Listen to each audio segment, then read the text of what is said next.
I want to ask, how can we use our HBCUs and the assets we produce as engines of economic development for our community? I know we talked a lot about the challenges of our HBCUs, but I'm also a person. I like to look towards solutions and things we can do to improve our situations. And I know that economic development and independence of the community it will help solve a lot of the issues of funding and help us overall morality. So I wanted to know what we could do to just produce economic development in our community. Great question.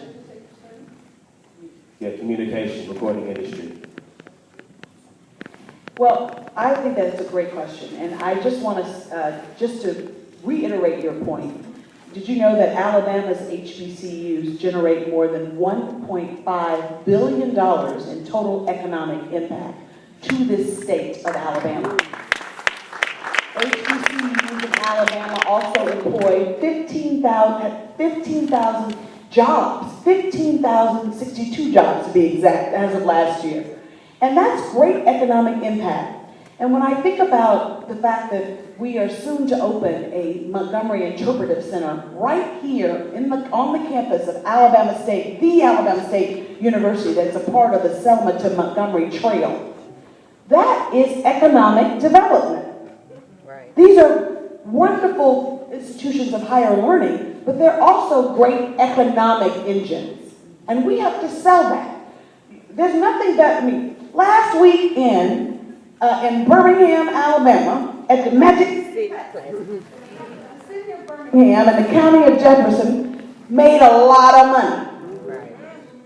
20, County Commissioner Sheila Tyson, how much? Donna say it. 2.5 million. That's money. 22.5 million in one weekend. Well, maybe it was 5 days. We started partying with the Magic City class. I got to bring you to the Magic City class.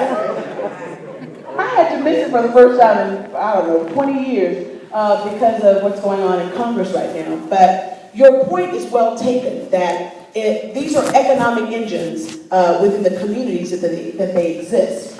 And so part of that is also what Mayor-elect Stephen Reed was talking about. How do we partner? How do we have HBCUs that are in these communities partner with the city and the county to leverage that partnership to help the students, but also really you're helping the community thrive when you actually help HBCUs thrive. So I think that's a very good point. I don't know if you want to add something to that, but just the statistics alone show that the economic impact of HBCUs within their communities is great.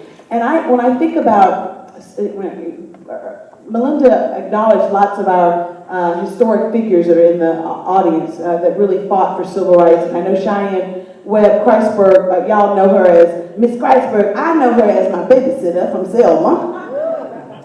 But the reality is, we come from a great district of history.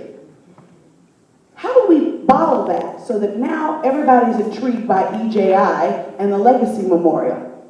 Well, we need to leverage that so that you don't just stop in Montgomery and see that. You stop at the Rosa Parks Museum. Then you go to Birmingham and you see the Birmingham Civil Rights Institute. And you go to 16th Street. And you go to, you then visit the City of Birmingham Civil Rights National Monument area. And then you can come to Selma, walk across the bridge, but more importantly, stop into the Interpretive Center and spend some money. Learn some history. We're going to have to figure out how we leverage the wonderful asset that is the history that sometimes people want to forget, but it's up to us, every generation, to fight. I never thought that I would have to be fighting to restore the Voting Rights Act of 1965. I mean, didn't you march across a bridge? Didn't you get bludgeoned on a bridge for that? I'm just saying. And yet we're still, so every generation, progress is elusive, but we got to fight for it, and we have to figure out how we can leverage it as well.